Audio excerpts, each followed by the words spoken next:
In a world where you literally are not needed by anyone for anything, finding purpose will be a challenge. What role humans play in the world of AI gods, I don't know. Maybe we're its favorite pet. Maybe we're assistants gathering information from the real world and feeding it like oracles. Maybe we go to war with it. I don't know what the future holds, but I know things will never be the same again. We've crossed that threshold, and our best hope for a cooperative, positive future with AI is Bitcoin. Yeah, because it's the only thing that will allow us all to escape the mass theft, pillaging that has been taking place over the last century. the system is broken. Inflation is robbing your wealth. Banks control your money. But what if there was a way out? Bitcoin isn't just an asset, it's a revolution, a decentralized, unstoppable financial system built for the people, by the people. This is the Daily Bitcoin Podcast, your front row seat to the future of money. No hype, no noise, just real Bitcoin insights from the industry's top voices. Bitcoin isn't the future, it's happening now. And if you're not paying attention, you're already behind. Don't just watch from the sidelines. Be part of the Bitcoin revolution. Subscribe now to the Daily Bitcoin Podcast.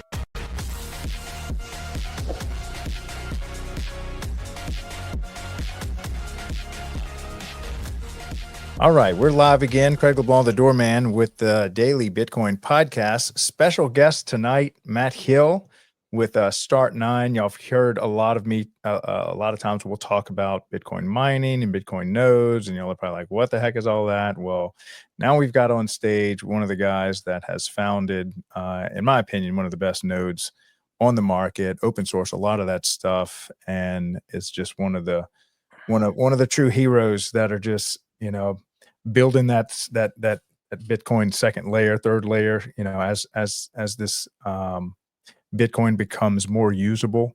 And I remember the last time we spoke, Matt, you were saying how we need to own our own infrastructure, and that's kind of, I guess, the strategy behind running your own node and hardening the network. So how's Start9 treating you nowadays? It's busy. We got a lot going on. For those who know who we are, we've been working on a big update to StartOS, which is the product we make. It's an operating system for almost 2 years. And when we first set out to build it, we thought it was going to take us about a year. And we messaged that. And so some people were expecting this thing to be built almost a year ago. And so it's been an endless long year of, when's the release, and we've been hammering away diligently, and we're nearing the finish line. I'm happy to say we're in alpha testing, preparing to enter public beta testing, and so we're getting there. We're just about there. So that's how things are at Start9. We're at the end of a very long sprint. Yeah, fantastic. Well, congratulations on that. And maybe you can give, I've got a lot of new Bitcoiners that attend my show, especially from my Parks and Rec crew. Welcome to the Bitcoin community. If you could give them kind of a 101, what is a node, why they should run it? Yeah, absolutely. So Bitcoin, the network, is a peer-to-peer network. Peers are nodes. So when somebody says it's peer-to-peer, they're not talking about people. They're talking about nodes. Nodes are connected to one another. And that is how transactions are flooded around the network. So when you create a transaction and want to send it out there, you're going to hand it to a node. Nodes, in part, are like postal workers, right? You can just hand them a piece of mail and know that it will get to your destination. They don't deliver point to point. When you hand a node your transaction, it will actually send that transaction to every single peer that it is connected with. Nodes can be connected to dozens of other nodes. And so, when you give a node your transaction, it validates it, makes sure that it conforms to the consensus rules it actually enforces that it conforms to that node's own mempool rules as well. And then if it does, it forwards it along to all the other nodes. So it'll make 24 copies, send it out 24 different ways. That's assuming it's connected to 24 peers. I just made that number up. Mhm. And then all those nodes will do the same thing and then send it to all the nodes that they know. And so, in a very exponential way, your transaction reaches every node on the network until Mm. eventually it's going to find its way to a miner node. Miners are the nodes that compile transactions into blocks, perform the proof of work, and then when they solve the block, they send the block out to back to the nodes for re-verification. So transactions flood through the peer-to-peer network, land at a miner, ultimately get mined into a block. The block then floods back the other direction through all the nodes. The nodes validate the block. They validate the proof of work. They open the block up. They validate every single transaction in the block. If and only if that block is valid, do they then hand it to all of their peers. And in this way, Bitcoin reaches the global state of consensus, the Mm. blockchain. And the reason that everyone can agree on the blockchain and that it is immutable and trusted by all is because of the process I just described. Nodes performing validation according to the consensus rules of the Bitcoin network on both transactions and blocks. And so when you run a node, you are participating in this process. You are one of the members of the network, a citizen, so to speak, and your node is working on your behalf, voting on your behalf to make sure that Bitcoin is what you want it to be. For example, let's say that there was a soft fork war in the future where half the Bitcoiners want some new feature and the other half think it's too dangerous or too risky. And we all start debating and getting at each other's throats. Well, instead of just whining about what you want or going along with whatever someone decides for you, you can vote with your node. You download and install the version of Bitcoin that enforces the feature or the rules that you want, and that is your vote on the network. And if enough other people vote like you, and they matter, right? Because not all nodes are equal, and we can Mm. talk about that a little bit more here. Um, then you'll be on the right side of that election, so to speak, and won't get forked off the network. Mm. And if you're on the wrong side, you might find yourself holding a BCH or a BSV shitcoin. That's it. And so why is it important? Maybe you can explain about, a lot of people, the first step is just holding Bitcoin, taking it into custody, and they've kind of believed that they've reached the end of their Bitcoin participation. But maybe you can explain why, what's it like to own a node? What exactly is it? I know Mhm. it's a hardware that you run at your home. Maybe explain just that again for somebody that's kind of new to Bitcoin, maybe just for the first time to custody of Bitcoin. Yeah, sure. That getting some Bitcoin and holding it safely is absolutely the best first step, in my opinion. But it is the beginning of a very long and invigorating rabbit hole, in my opinion. That Mhm. certainly doesn't end with running a node. I'd say that's like maybe step 3 or something like that. It probably ends with homeschooling 11 children and growing Yeah. your own food and starting a revolution or something. But um, running a node is somewhere along that path. And the real point of it is just independence. When you want to participate in anything, really, not just the Bitcoin network, but whether you want to, make a phone call or um, I don't know, just really do anything in the real world, you can either do it yourself or you can hire somebody else to do it for you. This applies to like cooking your own food or going out to a restaurant. Um, and it's not to say that outsourcing or division of labor and trading is a bad thing. It's a great thing. It's how society scales. But when it comes to something critical and something that has misaligned incentives, you tend to want to do it yourself. You tend to want to take the most important, precious, and risky things on yourself if you don't have somebody incredibly trusted that can do it on your behalf. Um, a horrible example here would be like if for some reason restaurants had an economic incentive to poison you, Mm. and you had no way of cooking your own food, well, you'd be in trouble, right? You'd have to go out to restaurants. They're poisoning you. There's nothing you can do about it because you don't know how to cook your own food. Um, in a similar way, with the rest of your digital life, this happens all the time, right? People do not know how to do things themselves with computers. And so they outsource it.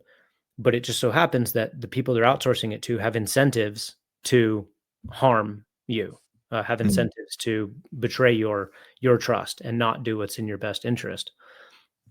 And this allies this com- this applies to Bitcoin nodes as well, right? Mm. So, for example, let's say you download a wallet onto your phone, and someone sends you a transaction. How do you know that you actually received that transaction? The only way that you know is from the node that you are connected to. So your wallet on your phone, your Bitcoin wallet, is connected to a Bitcoin node that is not your own. You do not control it. It came hard coded, pre stocked with the wallet that you installed. Mm. And so you are trusting that person, the person who owns and operates that node, to tell you about transactions and to tell you the truth about those transactions. And they can lie to you, and you would have no way of knowing. So let's say that I wanted to send you some Bitcoin, or let's do this the other way. You want me to send you some Bitcoin, okay? Right. I don't want to. You're like, Matt, send me some Bitcoin. I go, okay. So I say, okay, I'm sending it right now. Instead of sending you Bitcoin, what I do is I call my friend. I happen to know that you're using Blockstream Green. Okay. You're Mm. using the Blockstream Green wallet. I don't know. But let's say I know this. Okay. And I go, okay, I'm going to send you some Bitcoin right now. And it's a big transaction. I'm buying a house from you or something like that.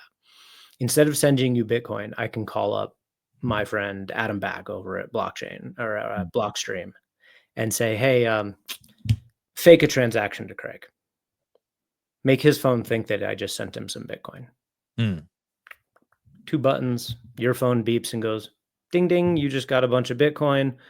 And you're like, okay, Bitcoin is immutable. I received it.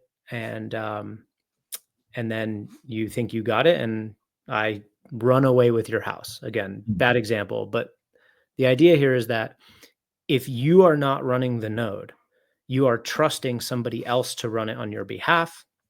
And when you trust other people with critical aspects of your life, there's always the possibility that they will betray that trust and you will end up on the short end of the stick. Mm. Do we see a lot of that in Bitcoin today? Absolutely not. Is it possible? For sure. Will it happen? Has it happened? Yes. But that is just sort of one example of why running your own infrastructure, doing something yourself, is better than having somebody else do it for you, because you are their dependent. You are at their mercy. Mm. Yeah, and it sounds like if you just think at the the founding of this nation, where you have Second Amendment rights to protect your own family, provide your own security. We have freedom of speech kind of stuff. So I really think this kind of falls into protecting your right to speak, because if Bitcoin is code and we're just sending language over online, you just want to make sure that what you're saying is properly communicated, and then having the infrastructure to defend your property, like with the First and the Second Amendment. I think this kind of falls in line with that general American concept that should be attractive to most Americans, at least in my book. Am I thinking correctly about that? Yeah, I mean, it's about, first and foremost, about independence, right? Is Mhm. you don't want to be a dependent. Children are dependents. Mhm. Adults are supposed to be independent. And again, in a multifaceted economy where specialization is key, you can't do everything yourself. Okay. But you want to minimize your dependencies to the things that can't destroy you. Okay. Like, you should be able to, in a pinch, cook some food for yourself, right? You should be able to, in a pinch, teach your child something. Like, you shouldn't be dependent on restaurants to eat. You shouldn't be dependent on the school systems for education. You shouldn't be dependent on Google for your computing life. You shouldn't be dependent on the Federal Reserve and the US government for your savings, because it can bite you. And so the more independent you are, the more robust you are, and the better you weather the bad times. Okay, when everything is going perfectly and everyone you're trusting is upholding that trust, and you think it's going to be bright and sunny forever, that's fine. But when the rain comes, when things start to turn bad, it's nice to have a few skills in your pocket. It's nice to be able to do a few things for yourself. And in the Bitcoin world, it's actually a pretty low barrier. It's not asking a whole lot to be completely independent, right? The difference between a total dependent in the Bitcoin world, which is, somebody who bought Bitcoin on Coinbase and left it sitting on there. You are a 100% dependent. You don't own any Bitcoin. You don't control the Bitcoin that you think you own. You're just speculating and gambling in a casino that's going to take you for a ride at some point. That's on one end of the spectrum. And on the other end of the spectrum is that you hold your own keys in a secure manner. You run your own node to send and receive, through which you send and receive transactions. You stay up to date with the latest changes in Bitcoin. Not every day. It's really hard to keep up with, actually, just the big, meaningful ones, and run the software that reflects your principles and philosophy of money and financial networks. And then you vote with that software. You install that software onto your node. And so only by running a node can you be an independent citizen of the Bitcoin network. Mm. Without running a node, you can speculate on Bitcoin. You can even profit from it and hold it, but you are not a citizen. You don't get a vote. And you can be told what to do when there's a debate or argument or civil war or something like that in Bitcoin. You're just going to go with whatever wallet provider you're using. They're just going to tell you what you believe and what to vote in, and then you're going to do it because you have to. I love that concept of becoming a citizen of Bitcoin, and I'm really glad you said that. Now, are the nodes kind of in groups, as far as some people just have a node, they run it, but they really don't pay attention a lot? And then there's, first of all, how many nodes are there on the network? And then are there like super nodes, I guess, that maybe the miners run? Maybe if you can kind of differentiate between all the different types of Yeah. people that participate in node running. Yep. Sure. So it is worthwhile to divide nodes into two categories, in my opinion. One are economic nodes, and the other are sort of silent nodes. And what that means is that they're not being used. So, somebody spins up a Bitcoin node and it sits on their shelf and they don't use it in any way. That node is still processing transactions, still processing and forwarding blocks. It can, if it's publicly addressable, which not all of them are. That's another distinction. But if it is publicly addressable, it will help new nodes bootstrap their blockchain by feeding it the history all the way back to the Genesis block, right? You can provide new nodes. Those are still silent nodes because they're not being used by people they're not exits or entries to the network. They're sort of in the middle, right? Their transactions are flowing through them, blocks are flowing through them, but they're not receiving new transactions, right? They're not the entry point. Nobody's using that node to actually bootstrap the flooding process for a transaction. And they're also not the end node that is reporting to a wallet to say, hey, you got money, Mm. right? You're sort of always in the middle. And so you're performing the function of just kind of like another pathway through the network, which is not that valuable, right? There are many, many pathways through the network. So the presence or absence of your node would largely go unnoticed. You are not really doing much for yourself or for the network if your node is just kind of sitting there blindly, stupidly forwarding transactions back and forth. And Okay. how many nodes are there like that among all It's the node it's population? really hard to know the difference between a silent node and an economic node. Mm, We do know the difference between a publicly addressable node and a private node. The difference there, when I say publicly addressable, what I mean is that it advertises itself mm, to the network. It advertises its presence and therefore can then be dialed by other nodes, new nodes. So if I spin up a new node and your node is advertising itself, I can be like, okay, there's a node. Give me blocks. I'm going to sync the blockchain. So give me the blocks that you have. Those nodes, even if they're silent, right? Because they could still be silent.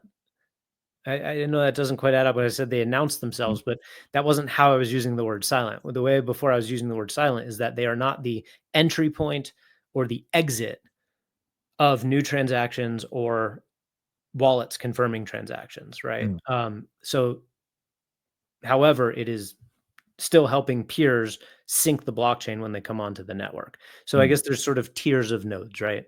Tier Right. one would be a totally middle node that is also not publicly addressable, meaning it can only make outbound connections because it's behind a NAT. It's like in your house behind your router, and nobody can dial that node.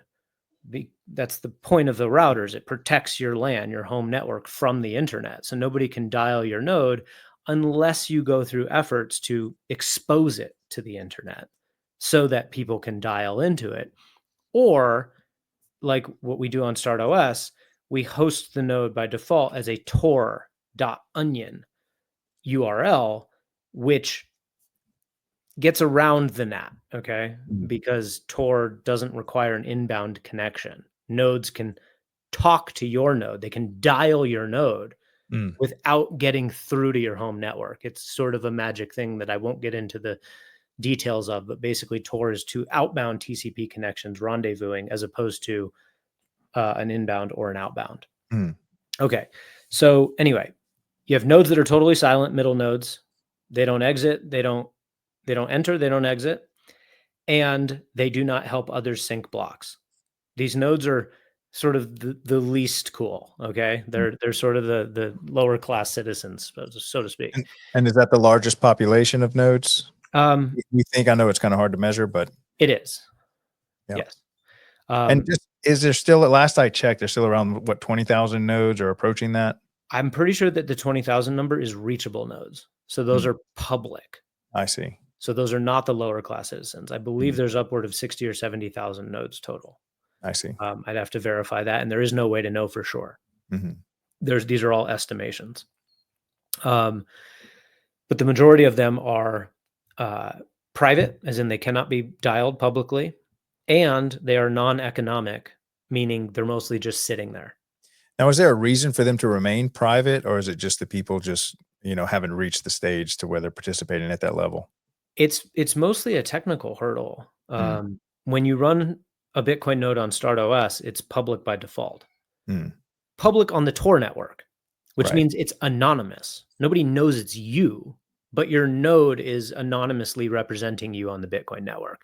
And that's Mm, just the default, no configuration required. You just spin it up and you are now a public Tor based node that can help other nodes bootstrap themselves when they come online. And so you mm, are performing this service by default. You can turn it off. If you don't want your node to be public on StartOS, you can turn that off and it will no longer advertise itself to the network and nobody will be able to dial it. You will be able to reach out, but nobody will be able to reach in. mm. Um, but the majority of the nodes on the network don't fit that definition. There are roughly 20,000 nodes that do.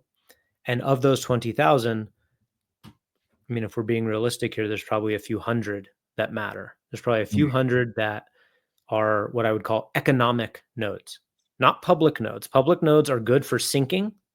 They're good for helping peers join the network and sync up their blockchain, but they're not economic nodes in that they are not serving as an entry point for lots of transactions, nor are they the sort of last line of defense where they are confirming the validity of transactions and blocks specifically to end users, right? mm, They're confirming validity of transactions and blocks for other nodes. But if nobody is connecting to that node to get the truth, then it's still a middleman. It's not at the edge, if that makes sense. Yeah. Okay. So there's And very few. And so is that do we consider that a weak point Yeah. to the network? Huge. And so I'm thinking all the major mining companies operate those nodes that you're talking about, the few hundred. The Um, wallets are a big one.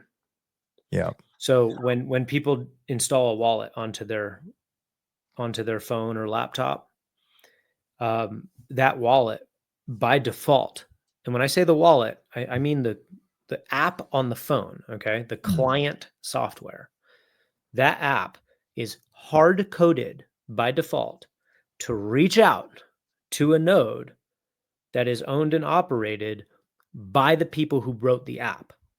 So if you download, give me an example wallet here. Trezor is, well, that's a hardware Sure. wallet, same thing, Yeah, but sure. it comes with an Still app though, that same you deal, download. same deal. Trezor, blue wallet, green Mhm, wallet, take your pick.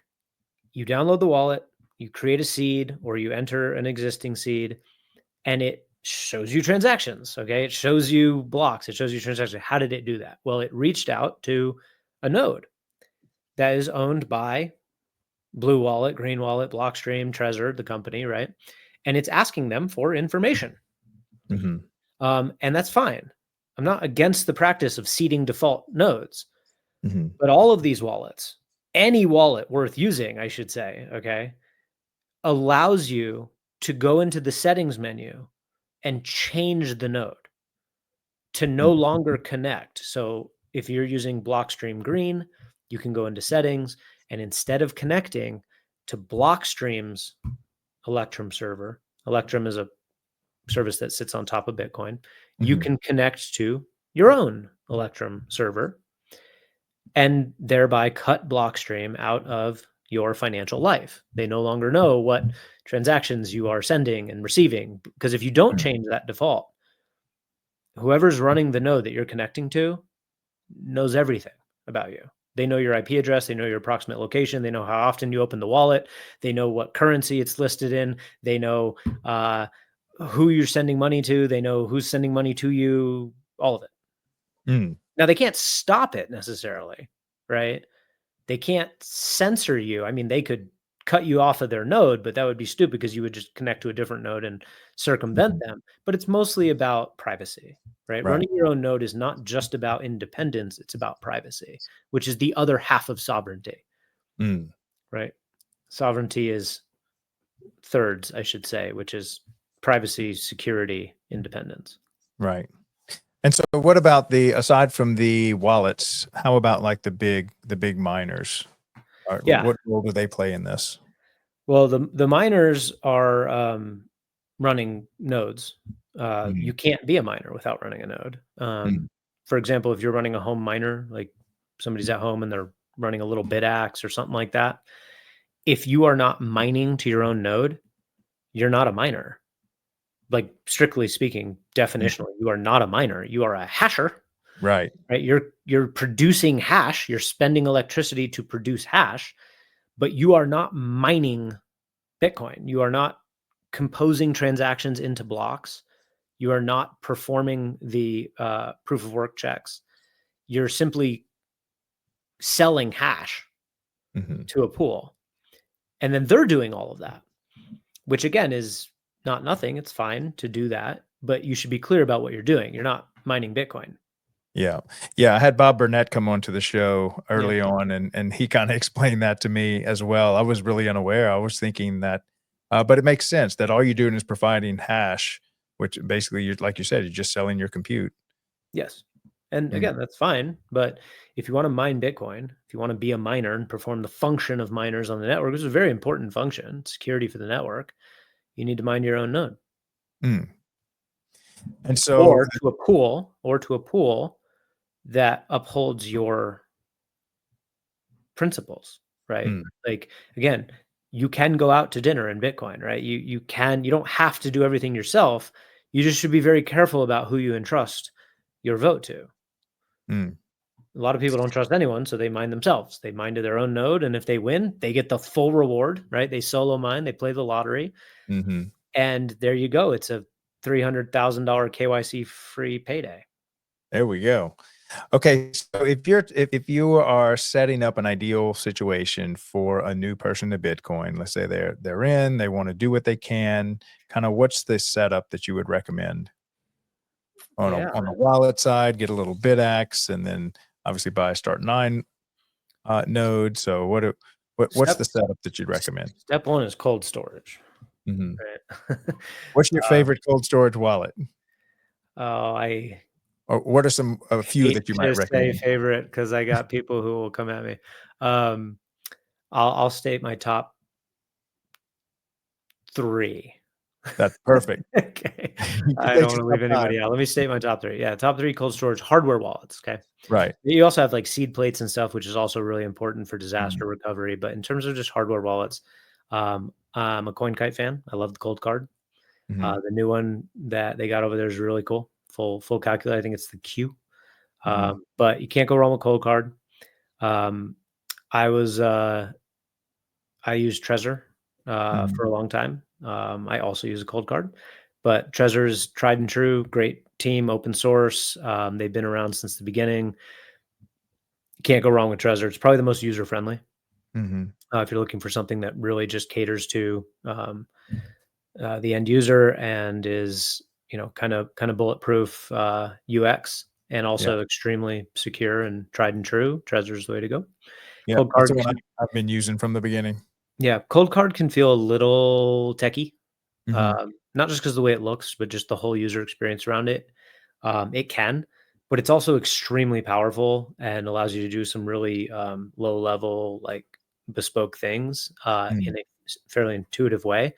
So really, just depending on your grittiness and how much control you want, cold card could be a better choice. And then I also like the seed signer.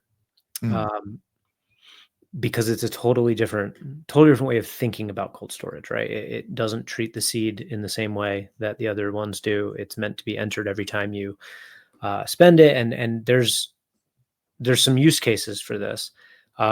It's totally open source. They don't even sell hardware devices. People just make their own, and there's some companies that sprouted up making it. I really like the philosophy, the community, and the approach of Seed Signer for some people in some circumstances. Mm. The only thing that I don't particularly love about it is that it's based on a Raspberry Pi compute Mm. module, and I'm Yeah. just not a big fan of extremely closed source software, which is the Raspberry Pi, right? The Mm. Raspberry Pi is just loaded with bundles and bundles of closed source software that nobody knows what they're doing. Mm. Now, are there any software wallets that you're kinda okay with? Yeah, sure. I mean, I personally like Blockstream Green. I've brought it up a few times Mhm. already, but I for mobile, I love Blockstream Green. For Lightning, I use AlbiGo. I use Zeus. Zeus is my favorite Mm. Lightning wallet. AlbiGo has a unique place as well, and it's super simple. It's not like a power wallet. It's just a way to send and receive. Um, but for the Bitcoin wallets, yeah, I mean, I used Blue for a long time and then ditched it because it got janky. They just like fell behind. It just wasn't Mm. performing well. I have never had a problem with Blockstream Green. Mm. It's fantastic. So I don't really know what Outstanding. else is out there right now, to be honest. That's what I use. Yeah, yeah, I started fortunately for me, I had a good Bitcoiner kinda showed me through the uh, guided me through all the pitfalls. So now, so then let's move on to nodes. I know what's the other one that I don't know if it's a competitor of y'all's, but that you can have access to The as one far as everybody knows is Umbrel. okay. Yeah. So We're Umbrel, the we're the 2 sort of major players in the node world. and what's the main difference between Start9 and Umbrel? Architecture. Mm, We're totally different animals. At the end of the day, they roughly do the same thing mhm, from the user's perspective, right? Like you install this thing onto a computer or you buy it already installed. Um, and then from there, you go to a marketplace or app store and you download and install whatever you want from a Bitcoin node to a Lightning node to Nextcloud, Vault Warden. There's just a whole bunch of, different apps that you can install that one by one give you greater control over your digital world, right? So Mm. each app on the Start9 marketplace, and I think Umbral has a lot of more apps than we do. They have really prioritized proliferating the app store, right? There's many, many, many, many things that you can install, and we actually think that's not a good choice because there's really only about 20 things people need to do, and so Mm. giving them hundreds of and hundreds of choices of how to do those things is not necessarily a bad thing, but it can be if it's taking away from higher priority operating system development. And so we're just putting priorities in different buckets. But regardless, when you install a piece of open source software onto your own server and then connect to it from your phone and laptop, you are cutting somebody out that you would have otherwise used to do that same thing. Mm. Um, for example, if you were to install a file server, file sharing app onto your server, then instead of using Dropbox or instead of using Google Drive or iCloud, you would use your own file server, and it looks, feels, acts, and behaves just the same way as you were using iCloud, except there's no Apple in your life. It's just you and your files in your private cloud that you can access from anywhere in the world. And that's the philosophy behind both Start9 and Umbral, is this cut third parties out of your digital life, bring it back home instead Mhm. of having a giant cloud that you and everyone else are using. Uh, you break that into a billion little pieces, and everyone uses their own little private cloud, and families have their own little private cloud, and businesses have their own little private cloud. Um, Not only does this create this solves an enormous amount of problems with cloud computing and surveillance and invasion of privacy and censorship and rising costs and hacks that are becoming more common. It solves all sorts of problems, like fully permanently solves them because it completely changes the paradigm. It removes all of those incentives that result in those problems. So we have the same philosophy, right? Mm. That's where we're trying to go. The major difference is differences, I should say, our architecture. We have taken a totally different approach to solving that problem than the guys at Umbral have. Team, um, we're very, very different, kind of culturally and Mhm. from a business services standpoint, very different services. So Start9 places an enormous amount of emphasis on direct one-on-one customer support. We are like the greatest customer support company in the world, period. Mm. Any industry, any size, we're it. I'm serious. Like, and Wow. anyone who's experienced that firsthand will attest to it. They will actually Mm. back that up. And we have hundreds of ratings on Hey Apollo, which is a Bitcoin ratings company online. You should check them out. They're really cool. Of people saying this exact same thing. So we are a team of humans, and we know that this is a bit foreign and can feel a little, difficult. And Right. we are like here in the last 5 years, we have handled any and all inquiries to support, regardless of channel. So email, group Telegram channel, group Matrix channel, phone call, you name it. Our community forum, Twitter DMs, Noster DMs, all the Wow. different ways that people reach out to us for help. Our average response time to all of those in aggregate over the last 5 years is about 3 minutes. Wow. So you are getting a human in Yeah. like 3 minutes time if you have any issues whatsoever, any questions even. Um, so we do provide excellent customer support, and I know that Umbral does not, just because many people have come to us from them, and that's one of the reasons they have is because they just couldn't get anyone to help them with anything over there. It's sort of like you buy it and you're on your own type of thing. Um, Now, where so did that come from? Is that where did that culture come from, or what caused that? me, And I'm a fanatic, an obsessive fanatic. mm. I mean, seriously, I grew up in a small business in Denver. My father was a baker. We Oh owned yes, I we owned remember. a famous bread and bagel bakery in Denver. Like seriously, we won all the awards. There's a line out the door every day. It was like a very famous homegrown bread and bagel bakery, and we had that for over 30 years. And I grew up in that environment. And the reason it was so good and so successful was because of my dad's fanaticism for customer support and just Mm, product quality in general, right? Like if anything was lopsided or didn't look right, is out, like it was perfection on the baked goods and mhm. then excellent customer support on the other side. And like people would come in and give him hugs and high fives and everyone knew his name. He was just like, like the baker of Denver. Mm, And I really learned a lot from that about building a business. It was a very different type of business, but the same principles apply. And you know, I I just can't handle having an upset customer. Like right. it's or not even just upset, just like you know, now. So like I built a customer support program and vetted for people who, had a similar drive to solve problems.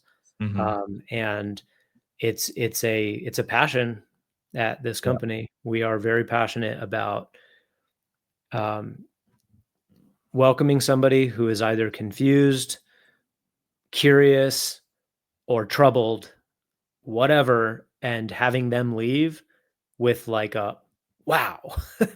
Yeah. I can't believe that just happened. That doesn't happen in the world today. That's the reaction that we're looking for in every Mm, interaction.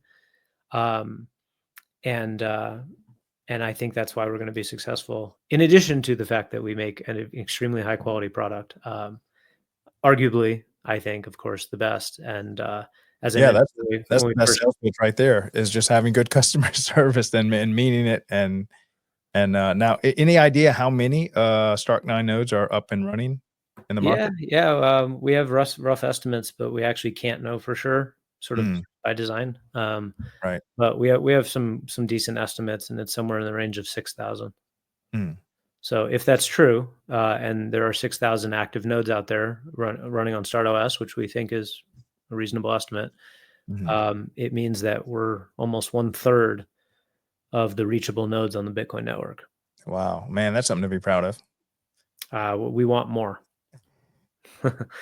W We don't want more percentage. I want more nodes. Okay, I don't Right. like Umbrel, my node, whoever you want. Just more nodes is more better. But we definitely think we think we're the best in class. And also, as I mentioned when we first got on the call, we've been working on major update. I mean, there are a lot of people, not just me. Okay, I'm not just blowing smoke. That would go to battle to claim that we are the best, easiest, most secure, um, and way to run a Bitcoin node in the Mm, world. Period. If you want to run a Bitcoin node and you want to do it in a secure, private, convenient way, we're the best. There's a lot of people that would make that claim, and there are people who have tried all of them and settled on us because we're the best. That software that makes that possible is StartOS. That's mhm. our operating system. It's a Linux distro based on Debian, um, that we built. It's MIT licensed, totally free. We don't own a scrap of it. You own as much of it as I do, which is nothing. We don't own Right. any of it, neither of us. And So why is any that important? Oh, I'll get into that in a second. Yep. Remind me to circle back to that.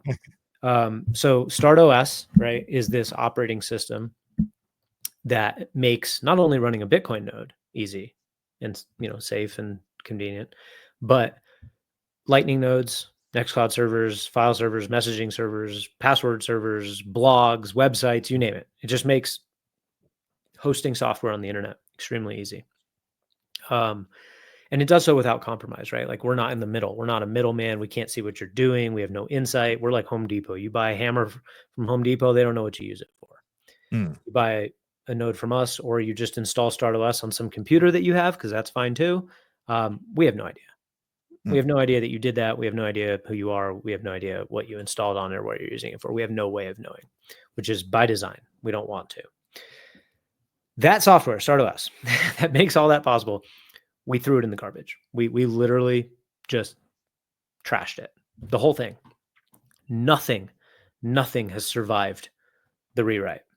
When we set out to do this major overhaul, we thought we were going to be able to use some of what we had, right? We thought we laid a foundation, okay? Let me zoom back here because I think this is important for people to know, and I'll try Mhm. to be quick about it. But Sure. we built the original StartOS version 1 in late 2019, and we were to market with it in February of 2020. Mm. That was version 1. We then realized that we had done it in a naive way.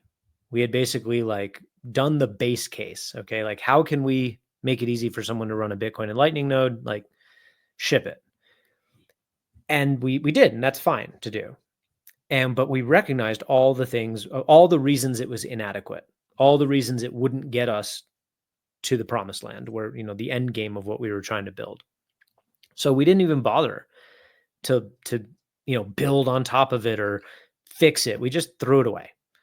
Said, okay, let's start over and do it right with all the lessons we learned from that first time.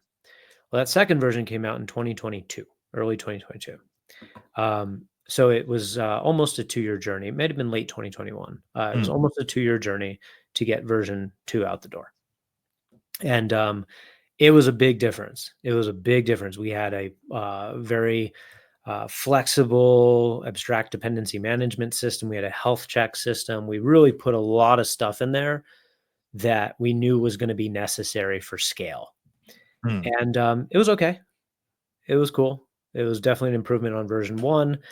And we realized that we got some of our abstractions and architecture wrong because as we were trying to add new functionality to it, the base got wobbly. It's like laying a foundation to a house and then putting up the first floor and being like, oh boy, that looks great. But if we try to put another floor on that thing, it's not gonna Yeah. stick. That architecture, we then said, okay, screw it, let's start over.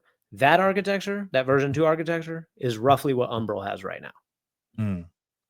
Just for anyone who would care to go that deep into the assessment. Yeah. That's basically the architecture that they have stuck with, is the one that we determined would fall down after floor 1, Mm. which means they're gonna be on floor 1 for a very long time until they fix some pretty low fundamental things. So that was version 2.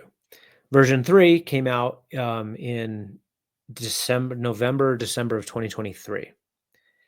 And, that was a big change. The operating system had been 2 components at that point. We had a Haskell code base and a Rust code base, and they were sort of splitting duties, right? And we completely ditched the Haskell code base and put the whole thing into Rust. And it was just, I mean, in the process, overhauled everything. We got rid of Docker as a container runtime because Docker is just a pile of crap. And again, that's pretty much what all our competitors use. It freezes up. It's unreliable. The networking sucks. It's fragile. It's inflexible. Docker's a shit piece of software. And so we ditched it and we went with something else and we changed our database and we gutted the whole thing and came out with version 3, which is what we have today. Right. So StartOS is currently on version 0.3.5.1, which is, the third beta version. Mm. And we thought that we had a pretty good architecture and that we just needed to make some changes, some fairly fundamental changes, but we didn't think we needed to like scrap it. And as we started making these changes, it was like picking a shirt, and it just came on it. We just unthreaded the whole shirt. Till there was nothing left. So what is about to be released in the next few weeks is StartOS 0.4. So beta, our 4th beta version. Mm. And nothing survived from version 3. It's that different. We Wow. trashed the thing that everyone thinks is great and everyone loves. We trashed it and we started from scratch and we built it better. And now this time Uh, this could be it's the final one. this is it. It has to be it. We don't Yeah. we don't have we don't have the ability to start over again. We're too Mm. big now.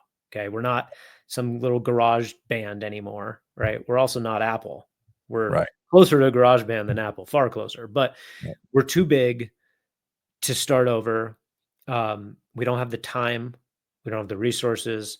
We don't even have the will to do it again. Mm. This was it, and we nailed it. We Mm. absolutely nailed it.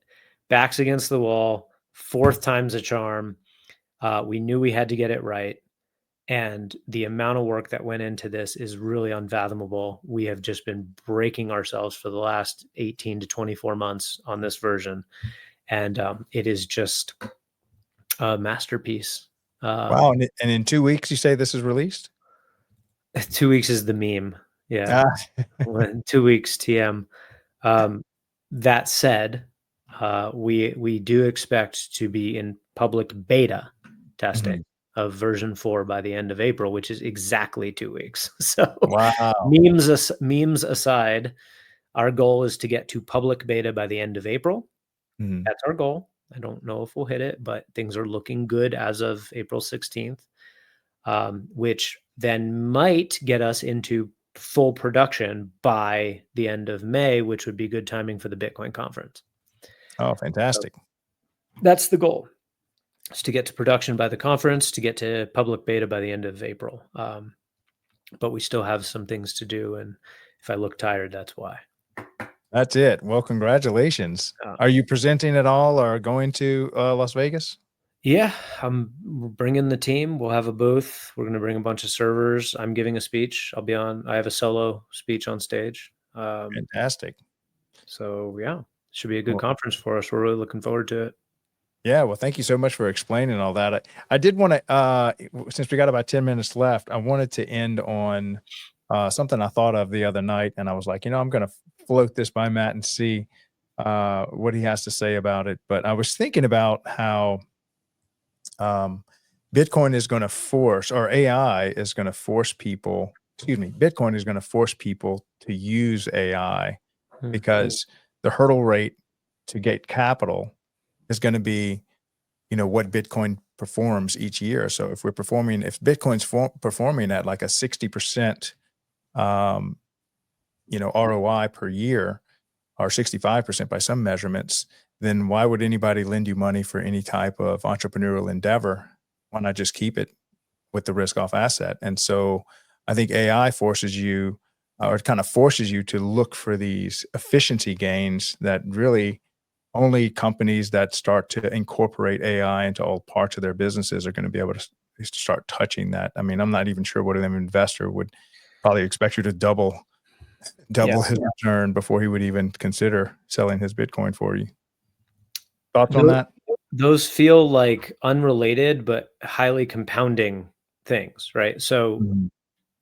forget about the Bitcoin thing. Pretend like the fiat game goes on forever. You're Mhm. still going to get your ass kicked if you don't embrace AI as a company, Right. or as an individual, right? Like, period. Unrelated to the broader financial, system and environment. Those who don't use the latest and greatest tools of humanity will get outcompeted by humans who do. Um, Right.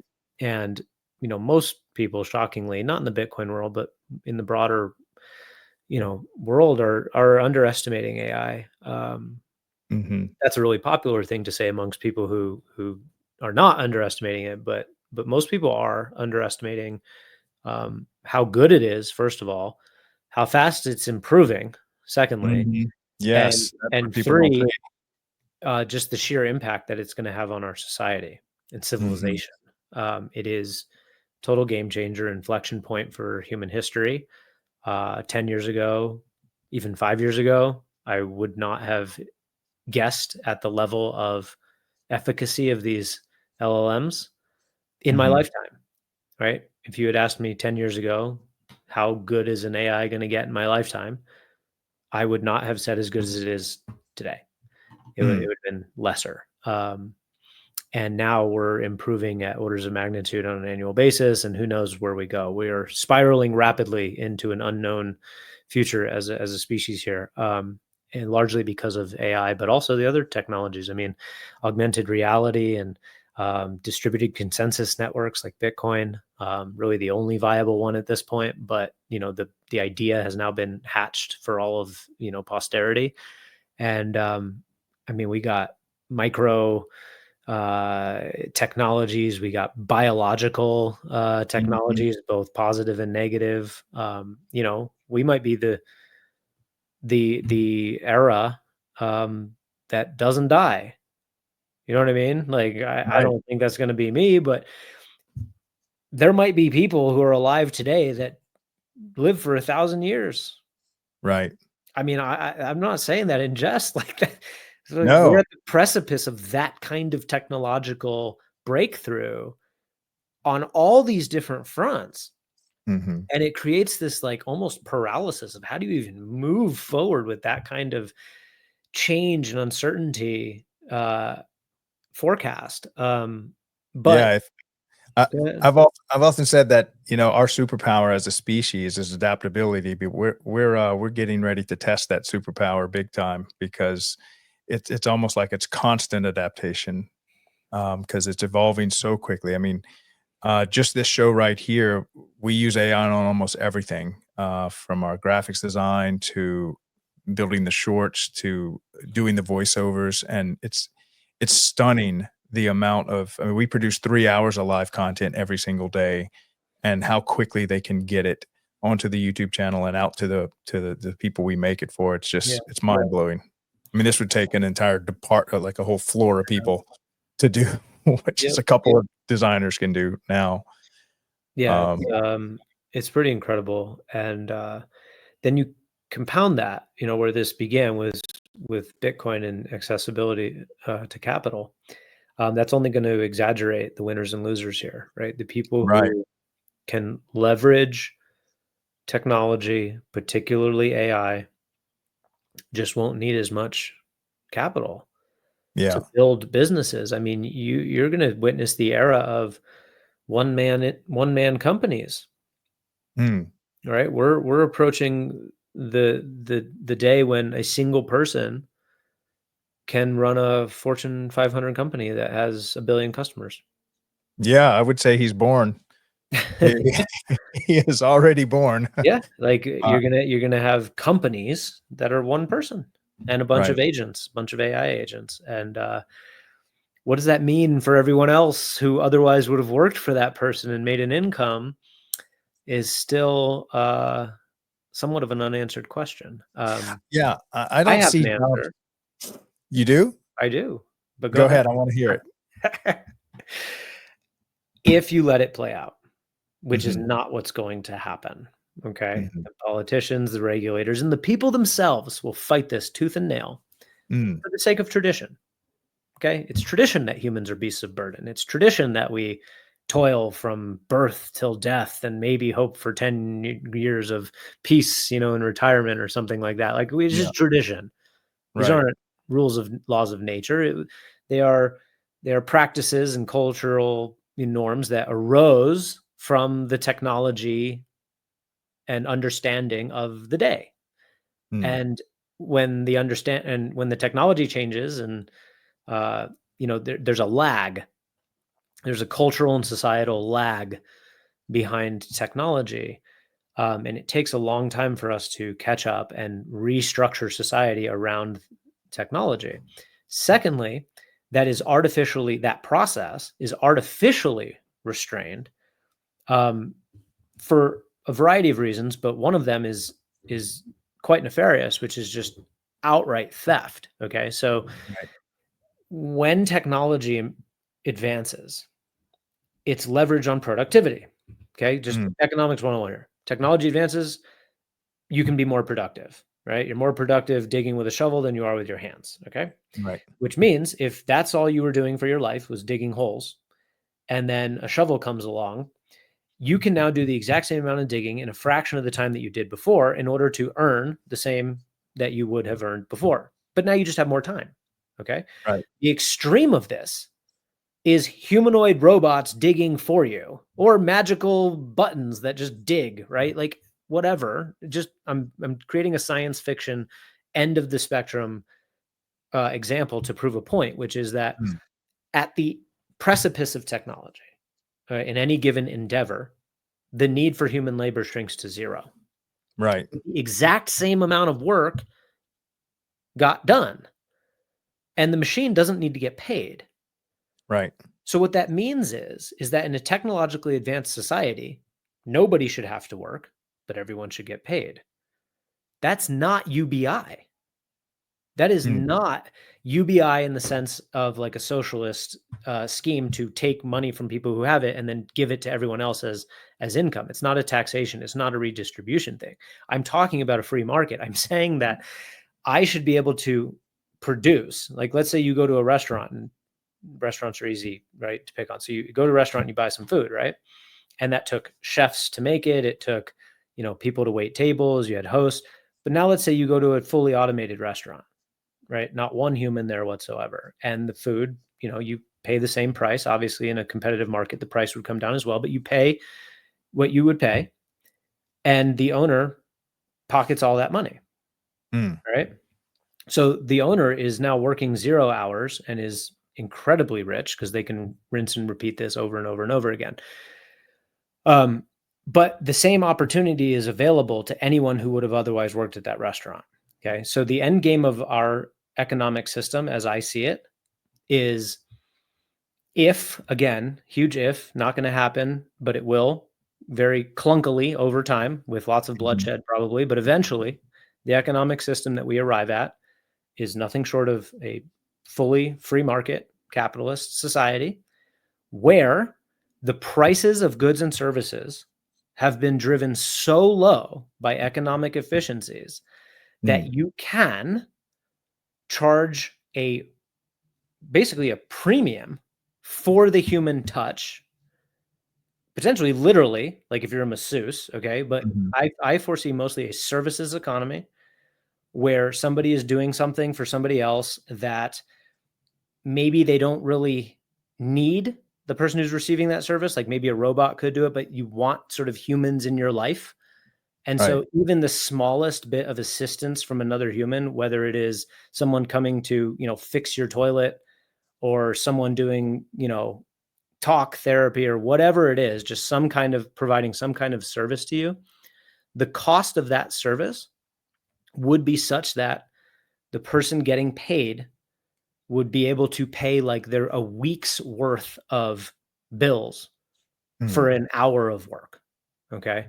Like that is where we should be. If you actually go back in time and you go, okay, how many hours of labor did it cost to raise a family of 5 in a house? From the whole family, father, mother, children, whatever. How many hours of labor were needed on average? Middle class America, let's just use, average American income owner. How many hours did it take to afford a family of 5? Now, I don't have these numbers off the top of my head here, but let's say it was 60 hours a week. Okay, let's say that if you busted your ass in a normal job for 60 hours a week in 1950, you could have a family of 5 in a house, okay? Fast forward to today. The technological innovation between 1950 and 2025 is orders of magnitude, right? Like there's no comparison. 1950 may as well be prehistoric times from a technological standpoint. The amount of stuff that exists today that increases our productivity versus what existed in 1950. Right. What that means is, at minimum, the number of hours per week required to afford a family of 5, a reasonable home and a family of 5, should have decreased by some significant amount. Okay. I would argue a huge amount, not half. Right. It should have decreased by like 80 or 90%. Oh, definitely several orders of magnitude if it weren't for fiat. 5 to 10 hours a week should be able to afford a family of 5 in a house. Why doesn't it? What happened? How do you have a society of exponentially increasing technology in the information age, and yet the number of hours required to afford a family of 5 has doubled? It's 2 parents working 50 to 60 hours a week now. How is that possible? It's possible through theft. That's right. Okay. Yep. It's because all the added productivity and wealth has been stolen. But Bitcoin deletes fiat that currency. I mean, I think the money of AI is naturally going to be Of Bitcoin. course. No, the Bitcoin fixes this problem, of course. I mean, Right. that's the conclusion of this is that if you weren't on a fiat standard, all this increased technology would be raising the standard of living by Mm. orders of magnitude. And so what I'm saying is all we have to do, and now with AI, like AI is, you talk about the technological difference between 1950 and 2023 Mhm. is roughly equivalent to the technological difference between 2023 and 2025. Yep. It's And fucking crazy what AI affords us in terms of leverage on productivity. It's right. insane. You can do things that entire teams were needed for a whole day in 30 minutes. Mhm. And so, in my mind, the cost of living should basically be zero. Yeah. Right? It should be almost nothing at this point. Like, And I was talking to somebody, they were struggling with AI like a lot of people do if they go down that rabbit hole, and he says, "What are we gonna do?" And I'm like, shout out to Gabriel Murillo, he's one of the guys that helped get me into Bitcoin. I was like, "I don't know if you've talked to some of these large language models, especially there's one on X, on Grok that's a therapist." I was like, "You should talk to it like it's your therapist, and you will soon see that the industry of therapy has been deleted." And lawyers gone. yeah, and I'm thinking to myself, I think we're going to struggle to have relationships with humans because, think of the AI, it can actually focus on you. It can actually learn all the things that therapy's ever gathered throughout decades or centuries of wisdom, and it can deploy all the love languages. It can deploy all the, therapy and philosophical books to help you, Yeah. to actually help you and advise you. And then after spending time with this, which you can actually get lost in some of these if you just talk to them back and forth. If you haven't tried it, I'd recommend it. It's coming back to a human relationship almost feels like a downgrade. And I feel like the only thing left is the warm physical touch. But I Yeah. mean, with robotics and its advancements as well, I'm wondering, you may struggle having an actual human relationship after you've experienced Yeah, where maybe. this is going. Yeah. I mean, look, everyone wants to, the last people to admit that streaming was a thing was Blockbuster Video and Tower Records, right? Mm, The last people who are going to embrace AI are lawyers and doctors and therapists and designers and artists and shit, everyone, right? Like mm, anyone who is threatened by something is going to downplay its magnitude. Um, then they will resort to things like, well, and I had this. I was talking with my best friend from college. His wife is a filmmaker, mhm, and we were pontificating on AI. And I was like, that in almost no time at all, I'm going to be able to, from a very high level, just sort of describe a movie that I would like to see, and it mhm. will make that movie in like 20 minutes. In real And, time. and then I can watch it. Right. Watch the movie that I I'm so produced, glad to hear you directed, say that. starred in, uh, and I can put you in the movie. You can be the main actor. I can put this my favorite actress. She'll be in it, whatever. And then if there's any part of it I don't like the plot just wasn't tight enough, I can just again in a very naive, high level way just kind of describe a better plot. Why not try Mhm. that? There's your new movie, another cut. I've just wiped out Hollywood, the entire Right. industry. There's no more models, there's no more actors, there's no more actresses, there's no more musicians, there's no more painters. These people can exist, but they will get crushed on every metric, not just the financial savings, but even on the Mm. performance themselves. Nobody can beat AI at anything ever, Right. right? Like Yeah. you're not special at anything. And I hear from artists, and I heard from him, he was like, people won't want to watch movies made by AI. And I was like, what are you talking about? They won't be able to tell the difference. How would they know? Yeah. I was like, if anything, the Turing test, they're going to think the human made movies were made by AI because they suck. Right. At least the AI movies are going to be awesome. They're going to be Yeah. fucking amazing. I was I like, was telling nobody cares. If you think everyone's going to fall on the knife for the sake of human dignity, you're out of your mind. They're going to watch the no, thing they want to watch, and that's cheapest to make, period. that's right. Stop fighting incentives, stop fighting Yep. nature. And so, yes, it's coming for all of us, right? It's Yeah. it's going to wipe us all out. Developers, even the advanced ones will eventually be taken out as well. That might be one of the last pillars to fall, is the people who code the AI, but eventually it'll outsmart them too. Right. So what do we do? Stop it? Tell politicians to create laws against it? You Bullshit, can't. right? You You don't do can't. anything. The point is let it happen. Yeah. And if it happens in a broader context of a free society, our lives will be ours again. Right. We've been saved from our fall, right? From the, I won't get religious, but like we're not beasts of burden anymore. We Yeah. can just do what we want every day. We'll Like be wake up and we'll be create trust fund art. babies. You won't be able to create art that the AI can create, but you can still make art if it's fun, Yeah. finding purpose will be a challenge. It already is a challenge for people, but in a world where you literally are not needed by anyone for anything, Yeah. finding purpose will be a challenge. Maybe be a parent. There you go. That'll do it for you. I can That'll give you something to do. attest to that personally. So Yeah. who knows, man? Like, I don't know what twists and turns this all takes and what role humans play in the world of AI gods. I don't know. Yeah. Maybe we're its favorite pet. Maybe we're assistants gathering information from the real world and feeding it like oracles. Maybe we go to war with it. I don't know what the future holds, but I know things will never be the same again. We've Yeah. crossed that threshold, and our best hope for a cooperative, positive future with AI is Bitcoin, Yeah. because it's That the stops only the thing that theft. it's the only thing that will allow us all to escape the mass theft, pillaging that has been taking place over the last century. Mhm. Yeah, I think I almost think of AI as a layer on top of Bitcoin, and that's just unstoppable because I think that a super intelligence is going to choose Bitcoin as the logical choice of how to transact. Of course, what else is it going to use? Yeah.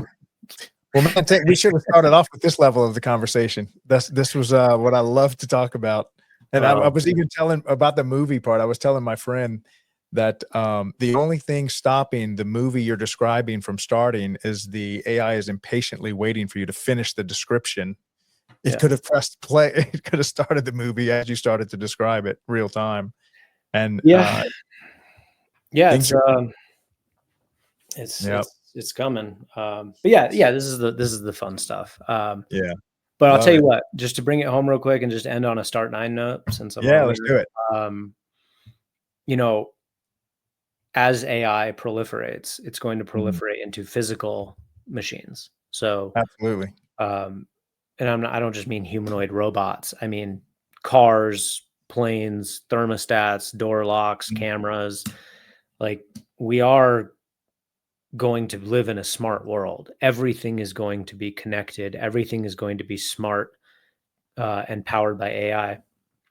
And the Yeah. question that remains, and I think a key question as to whether or not humans remain free or alive, even, will come down to who controls those robots, Mhm. right? And I don't mean from a legal standpoint.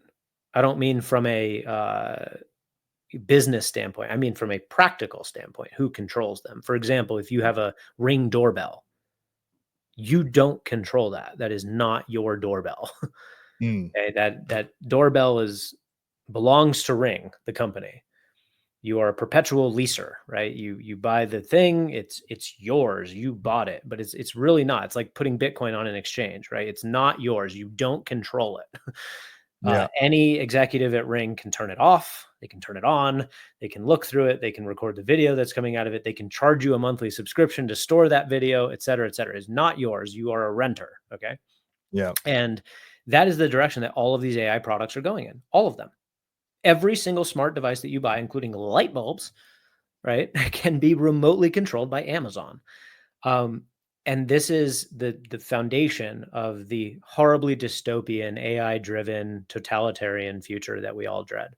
Yeah. And so the alternative to that is not a dumb future. It's not to stop the smart devices. You're not going to succeed in that. It is to ensure that these robots are under the control of the people who own them, that individuals, families, small businesses, whoever purchased the robot controls it fully, that there is no back door, no remote control, no phoning back to the mothership. It is your robot. The only way that that is possible, there's one path to making it possible for you to have control over those robots, and it is through your own server. Yeah. Okay. Your own private re-implementation of what is already happening with the current robots. Okay. So instead of my Ring doorbell, your Ring doorbell, and everybody's Ring doorbell talking to the giant Ring server up in the cloud, it's my doorbell is talking to my server. Your doorbell is talking to your server. His Right. doorbell is talking to his server. Yeah. That allows me to view footage of my home from anywhere in the world in such a way that nobody even knows that the doorbell exists, let alone has the ability to control it or drop in on it. Yeah. They don't even know it exists unless they go to my house and physically see it, that it exists. Okay. Yeah. That future is only made possible through the mass adoption and proliferation of personal servers, which is what we make, Right. and smart devices that are capable of connecting to them, which is what we're going to make. Right. So our next product, which we're announcing at the Bitcoin conference, and I'll leak it here because I've already done it, is a router. Okay. So the server is the brain of the operation. It's where all the data lives. It's where all the data is processed. It handles all the, the authentication and logic that is needed by these systems. The router is the traffic controller of the network.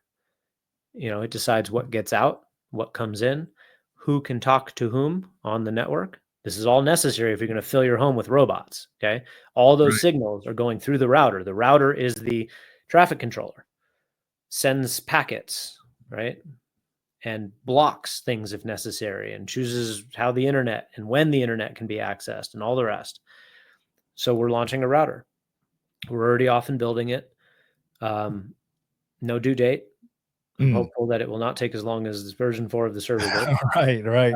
So it's well underway. Yeah.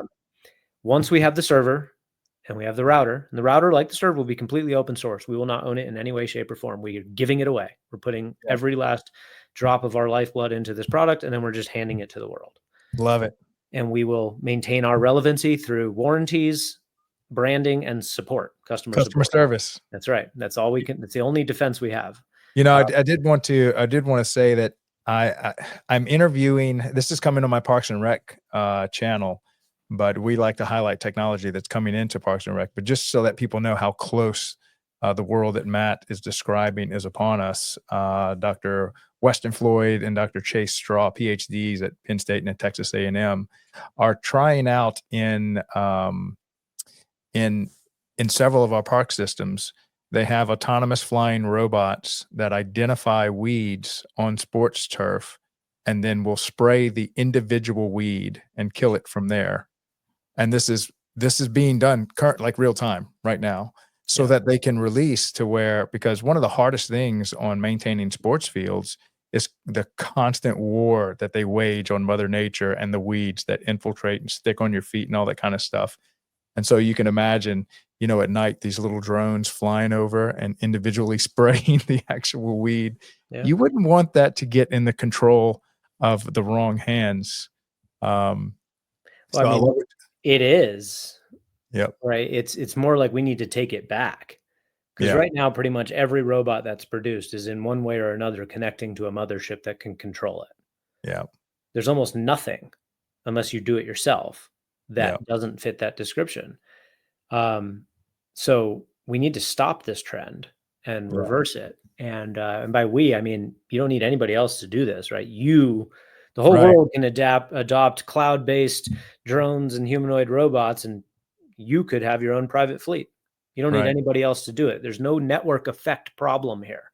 Yeah. Right. To each their own. And we think that more and more people are going to opt for control over the robots that control their lives. Let's hope so. Yeah. So Well, anyway, after the router, it'll be all the rest. that's it. We'll do a camera. We'll do a whole bunch of cool stuff. Well, man, I appreciate you coming on. Definitely, we're going to have to do this again and get more updates, and we'll spend more time on the philosophical side. That was real fun. I enjoyed doing that. Yeah, that's what gets my blood going. It's good. Yeah, me too. Fun. All right, All right. man. Well, we'll let you get back to the kids, and appreciate you coming on and keep doing the work you're doing, man. You're All keeping right. us alive over here. Thanks for having me, Greg. See ya. Yeah. Take care. All right. That was Matt Hill, founder of Start9. Love everything he's doing. We need more guys like him in there. And so if you're, look up Start, that's START 9. Get you one on the website. World-class customer service. So glad he was able to come share what he's doing on there. So again, this is Craig LeBlanc, the doorman with the Daily Bitcoin Podcast. We'll be here tomorrow with Morgan Stewart, 9 p.m. Love you guys. See you tomorrow. Bye. Welcome to the Daily Bitcoin Podcast, where knowledge meets financial freedom. We're here to break down the world of Bitcoin. No fluff, no hype, just real talk about how this digital asset is reshaping the future of money.